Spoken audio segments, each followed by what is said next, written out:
What you didn't know about iodine but could save your life. Of all the elements known so far to be essential for human health, iodine is easily the most misunderstood and the most feared. Yet iodine is the safest of all the essential trace elements. It is the only one that can be administered safely for long periods of time in high doses, as long as one understands the basics of this treatment and knows how to adapt the dose to his or her needs. Every individual is unique, so everyone will have different requirements in regards to iodine or cofactors. But how much iodine do we really need? And is it necessary to supplement this trace element at all? For over 100 years, iodine has been known as a necessary element for the production of thyroid hormone. However, iodine is needed in every single of the trillions of cells in our body, a fact rarely mentioned in the medical literature. Iodine is necessary in the production of other hormones in the body, for a functioning immune system, and has been shown to be a potent antibacterial, antiparasitic, antiviral, and anti-cancer agent, with no signs of resistance ever observed. Without iodine, no life is possible. Iodine deficiency can result in mental retardation, goiter, increased child and infant mortality, and infertility. Why then are we deficient in iodine? One of the reasons is the already mentioned poor availability of iodine in table salt, as well as a declining salt intake by the population due to health concerns, which for unrefined salt are entirely misguided. Another reason is that poor farming techniques have led to widespread deficiencies in soil minerals, amongst others of iodine. Exposure to many chemicals that inhibit iodine binding in the body further worsens the problem. However, the most significant change in iodine status of recent times occurred with a change in the food industry. In the 1960s, iodine was added to flour as a dough conditioner, but 10 years later, iodine was replaced by bromine. Bromine is another halide, also called halogen, as are iodine, fluoride, chloride, and astatine. This is the periodic table of elements with the group of halides. All halides compete with one another for absorption and receptor binding in the body. Since iodine and bromine compete with one another for absorption and receptor binding, the body can only eliminate bromine if there is sufficient iodine available. If there are a lot of halides competing for the receptor, a surplus of iodine has to be provided to the body to displace bromine from the receptors. Bromine is a toxic substance that has no use in our body and binds to iodine receptors in the breast and is a known carcinogen. In contrast, iodine is known for its anti-cancer properties. Replacing iodine with bromine and flour made a bad situation worse. Iodine deficiency has accelerated, and it is now being competitively inhibited from binding to its own receptors.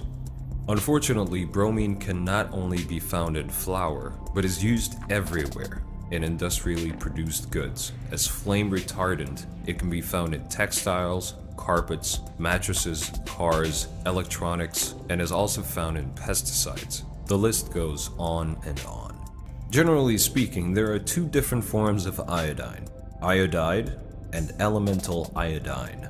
Elemental iodine is not very soluble in water, but a French physician by the name of Jean Lugolov found in 1829 that potassium iodide added to water increased the solubility of iodine. He started to treat his patients with Lugol solution 5%, which holds his name to this day.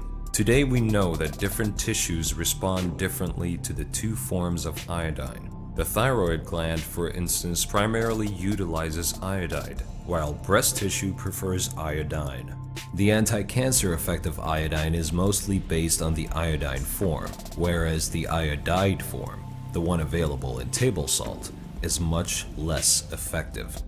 This means that iodine sufficiency is best achieved when we use both iodine and iodide, as can be found in Lugol's solution. What does iodine exactly do in our cells. Iodide is transported into the cells via a transport molecule called the sodium iodide symporter, or NIS. After it enters the cell, iodide undergoes two important processes: oxidation and organification. Oxidation occurs through the interaction of hydrogen peroxide, or H2O2, with thioperoxidase, or TPO, and effectively transforms iodide to iodine. This step is very important for the body's ability to utilize iodide. If the production of hydrogen peroxide used for the oxidation of the iodide is not tightly controlled, it can lead to damage of the thyroid tissue and to the possibility of forming antibodies against thioperoxidase, a condition called Hashimoto's disease,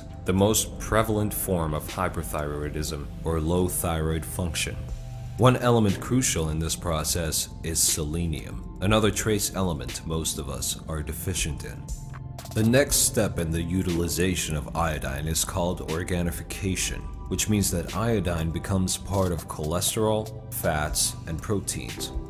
While the RDA of iodine is sufficient to produce enough thyroid hormones, it takes about 100 times the RDA to produce proteins like delta-iodolactone, a key regulator of programmed cell death called apoptosis, and cellular growth, both implicated in the formation of cancer. For over 60 years, it has been known that iodine concentrates in and is secreted by the mammary gland. The breasts are one of the main storage sites for iodine and is necessary for the development and maintenance of normal breast tissue. It also is important to ensure adequate iodine levels in young women before they become pregnant, because the normal development of the fetus requires adequate amounts of iodine. In utero deficiency has been associated with a range of problems in children, including ADHD, lowered IQ, depression, poor height and bone maturation, and decreased neonatal survival rates.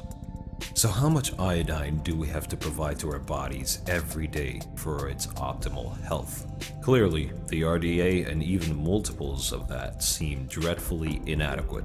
One of the world's leading iodine researchers, the late Dr. Guy Abraham, has shown that the required daily intake of iodine necessary for maintaining adequate iodine levels is at least 13 milligrams, the equivalent of slightly less than 100 times the RDA. If you have a massive halide toxicity problem, or if you're suffering from chronic disease like cancer, thyroid problems, autoimmune disease, or chronic infections like Lyme disease, you might need substantially more than that. The following protocol is a suggestion on how to ingest iodine and cofactors which will help control symptoms of bromine toxicity once you start to dislodge that from the receptors. A crucial first step is adequate hydration. Make sure to drink non-fluoridated water, either by using a distiller or by reverse osmosis. First thing in the morning, we recommend to drink a glass of warm water with approximately half a teaspoon of unrefined salt to help the body get rid of halides. With your breakfast, take 1 drop of 5% Lugol diluted in water. You might want to add a few drops of apple cider vinegar to increase the taste. The dose of Lugols can slowly be increased over the next few weeks to reach anything between 4 to 8 drops per day. As a rule, overweight people require more iodine. 1 drop of 5% Lugols is the equivalent of 6.25 milligrams of iodine. If you struggle to ingest Lugol solution diluted in water, an alternative are tablets called Iodoral, which come in 12.5 milligram strength. The downside is that they are rather expensive. If you increase the dose too fast, you might experience signs of bromide toxicity, such as fatigue, muscle aches, runny nose, fever, diarrhea, and brain fog, among others. If that happens, simply skip the iodine for 2 days and resume ingestion at a lower dose. You will have to titrate the dose to the requirements of your body. If you skip the iodine, be sure to continue all the other measures to help detoxify your body. With the iodine, take selenium. Do not exceed 200 micrograms per day.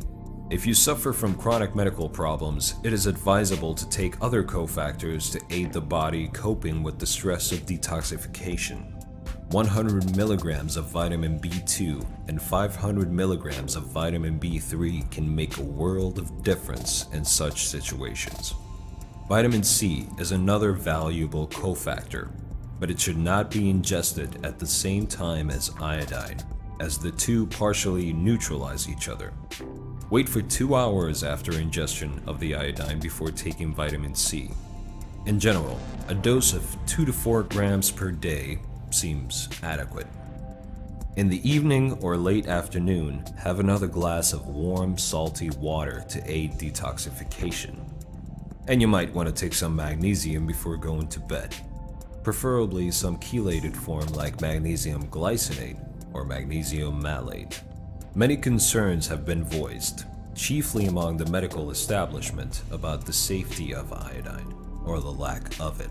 One of the concerns heard most often is that high doses of iodine might induce hypothyroidism, the low functioning of the thyroid gland. Dr. Brownstein, a leading authority on iodine and author of the seminal book, Iodine: Why You Need It, Why You Can't Live Without It, has treated thousands of patients with iodine, and this problem has been very rare.